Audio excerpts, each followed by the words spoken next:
So what's up guys? So good evening. So this will be my video for the exam part 2 sa NSTP subject po. So for the first minute, so sinabi po doon, what are your takeaways? So magaling ka compare mo yung self mo before entering the subject and after the semester ends. So nakita ko pa yung sarili ko na mas knowledgeable, especially in doing good, especially sa mga tao po. So may mga topics doon like leadership, may mga ibang topics din like paano ka makiramdam sa ibang mga tao.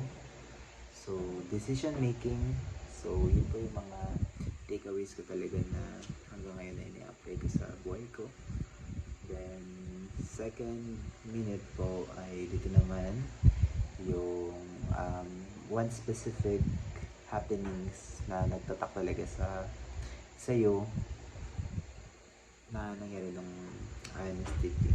So para po sa akin, ang naging major contribution ko talaga is yung mga activities na ginawa ko, dahil nag-enjoy po kami doon and nagkaroon din kami bonding as squad members.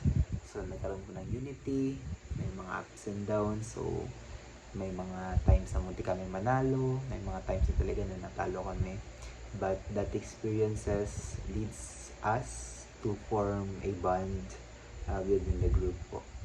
So makita ko po talaga yun na effective yung mga ginawang team building activities. So that's it po. So for the third part, so sinabi doon na discuss why should universities still like have subjects like NSTP. So for me po, it is a subject that is highly recommended po para sa mga college students who are like hindi gusto yung mga ROTC or other mandatory subjects. So NSTP, tinutulungan po tayo nito maging makabayan, maging makatao, as well as maging makakalikasan. So hindi ko po malilimutan yung time na pinatanim po kami ni sir. So naging masaya naman siya, and may mga ups and downs, and meron pong mga experiences na napulot po doon. So nagustuhan ko rin yung the way we present the presentations, the reports, na kung saan yung mga topics doon is medyo deviated siya sa nursing, pero that subjects or that topics is what we need as nursing students, because syempre nakakapagod din na all week long na puro medical terms yung nakikita namin. So it's a break for us para mas matutunan din, especially mga values na kailangang i-implement, especially when handling patients in the future.